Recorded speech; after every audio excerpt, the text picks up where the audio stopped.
On va parler de pourquoi est-ce que aujourd'hui même je ne suis pas au championnat d'Europe. Sujet un peu sensible, je vais pas vous mentir, parce que la saison 2023 a pas été la meilleure des saisons pour moi sportivement. J'ai pas fait les France pour me réserver pour les Europes et au final, j'ai pas fait les Europes.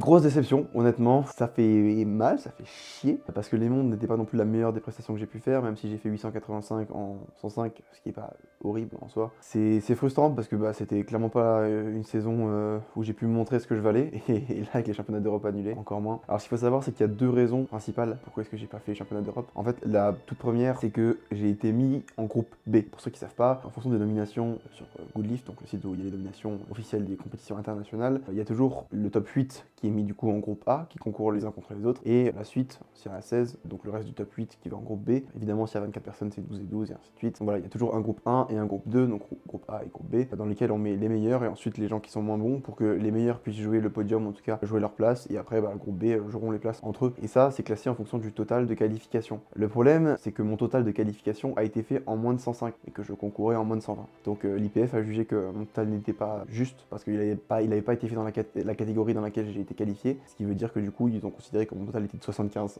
je crois, ou ouais, quelque chose comme ça, donc en gros 25, 25 et 25, et m'ont mis en groupe B. Donc vous allez me dire, c'est pas très grave, je peux quand même faire la compétition. Oui, en fait je ne peux pas concourir contre les gens qui sont les meilleurs dans la caté, donc c'est très compliqué de jouer un match, puisque vu que je dois passer avant ces personnes là, elles savent exactement le total que je vais faire, et elles ont juste à faire 500 grammes de plus pour me battre. Donc tout de suite pour jouer les matchs c'est extrêmement compliqué, et à ce niveau là, où on gagne pas avec des quinzaines de kilos d'avance, forcément on part directement avec un très gros désavantage. Il y a une règle très claire en EPF qui dit qu'en gros le total que vous faites doit être fait dans la catégorie dans laquelle vous voulez concourir, ou en tout cas dans des conditions qui sont très proches, et à une compétition nationale. Alors avant ça, ce qu'il faut savoir, c'est que c'était jamais appliqué, dans le sens où il y avait des gens qui, et encore même à ces Europes-là, qui pouvaient d'une caté en dessous descendre d'une caté et concourir dans la caté tant qu'on savait que le total était légitime. C'est-à-dire que si la personne avait fait ça dans une compétition qui était très peu standardisée ou des choses comme ça ne passait pas, mais pour des compétitions nationales, etc., ça passait. Moi, mon total a été fait au championnat du monde, mais une caté en dessous, et il y a eu des changements en fait de poste, etc., au niveau de l'EPF, et ces gens-là ont décidé d'appliquer les règles de manière stricte, et soit c'est une règle qui est écrite, donc je vais pas m'en plaindre, c'est comme ça, c'est chiant, mais c'est comme ça. On pouvait pas prévoir ça, parce qu'en théorie, ça n'avait jamais posé problème avant, ça avait été fait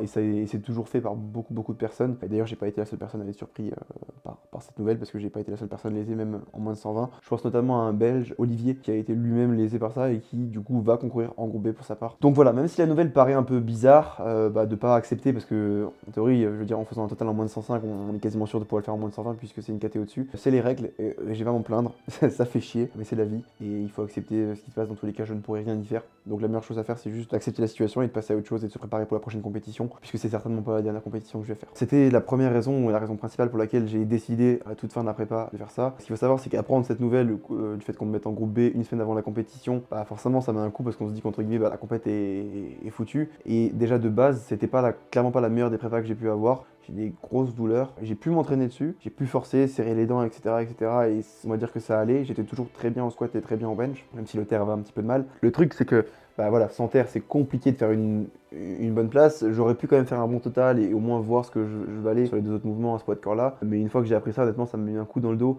et j'avais déjà beaucoup de mal à gérer les douleurs. Parfois, je pouvais pas m'entraîner à cause de celle-ci. Et là, honnêtement, elles se sont exacerbées avec la nouvelle, et je pense que psychologiquement, j'ai pas réussi à tenir, on va dire. Ce qui fait que les deux nouvelles là ensemble, à peut-être 10 jours de la compétition, j'arrivais pas à terre 200 kilos. Ou alors j'y arrivais, mais avec de très très grosses douleurs, et c'était très incertain en fonction des jours. Donc malheureusement, j'ai dû prendre la décision de ne pas faire les championnats d'Europe, puisque dans cette logique-là, ça servait à rien en fait d'aller à la compétition, de forcer comme un bourrin, et donc potentiellement encore plus me faire mal, et donc au final pas faire un total qui me permettait de me qualifier pour les mondes, exacerber mes douleurs, et donc au final pas pouvoir faire mon total pour pouvoir me qualifier sur les compétitions qui suivent. Maintenant, qu'est-ce qui me reste pour pouvoir du coup me qualifier pour les mondes, qui sont probablement les mondes les plus importants de ma carrière, puisque c'est aussi les qualifications pour les World Games. Donc pour ceux qui savent pas, les World Games c'est un peu l'équivalent des Jeux Olympiques pour les disciplines qui sont en pas de devenir olympiques, mais le sont pas encore. Il me reste soit les deuxièmes Europes cette année, puisque les Europes sont doublées donc en mars, soit l'Arnold Classic. Donc c'est les deux compétitions que potentiellement je peux avoir pour décider de ma qualification au championnat du monde en moins de 120 ou en moins de 105 en théorie, auquel je suis déjà qualifié, puisque j'ai déjà un total qui devrait suffire pour être dans le top 8. Alors, c'est pas certain, mais voilà, en théorie oui.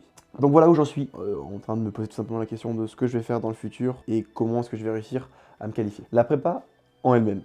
Alors, elle a vraiment bien commencé, puisque j'ai jamais été aussi fort au squat et de loin, j'ai réussi à doubler 340 plusieurs fois avec des RPE vraiment très simples. Je pense que j'étais clairement à mon prime au niveau du squat. J'ai réussi à bencher 2,15 comme j'ai jamais benché 2,15. Et malgré ça, j'étais toujours très léger pour un moins de 120. Alors le terre, effectivement, ça a été le côté un peu compliqué, tout simplement parce que j'ai beaucoup de douleurs cette prépa. Ça a commencé à peu près au championnat de France, un peu avant le championnat de France. C'était compliqué de s'entraîner avant, mais j'arrivais à gérer la chose et au fur et à mesure du temps, j'ai eu beaucoup de choses dans ma vie personnelle, on va dire, qui n'ont pas forcément aidé, je pense.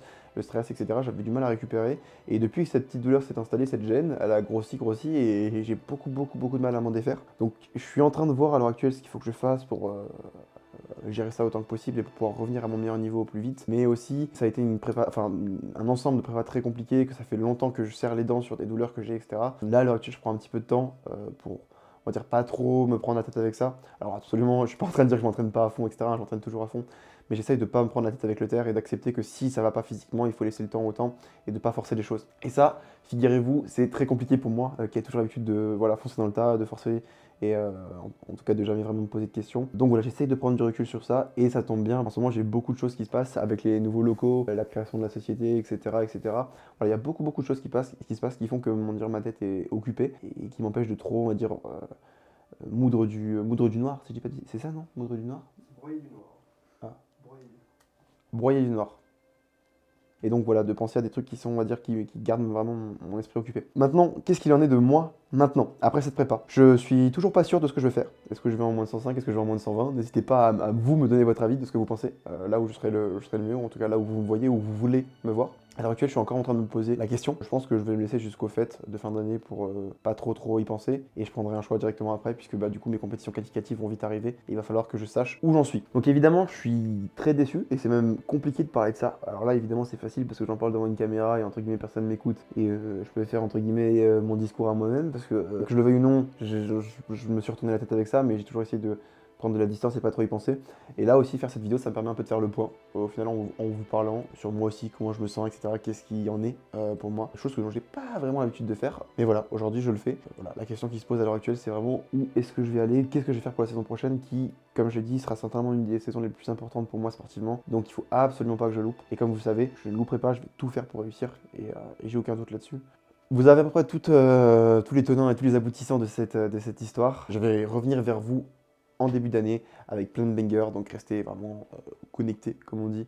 Il y a plein de choses qui arrivent et je pense que vous allez kiffer tout ça. Donc, je vous le dis déjà, un nouveau programme qui arrive très rapidement, qui sera donc la suite du programme Rage pour continuer à vous accompagner dans votre aventure et qu'on puisse évoluer ensemble.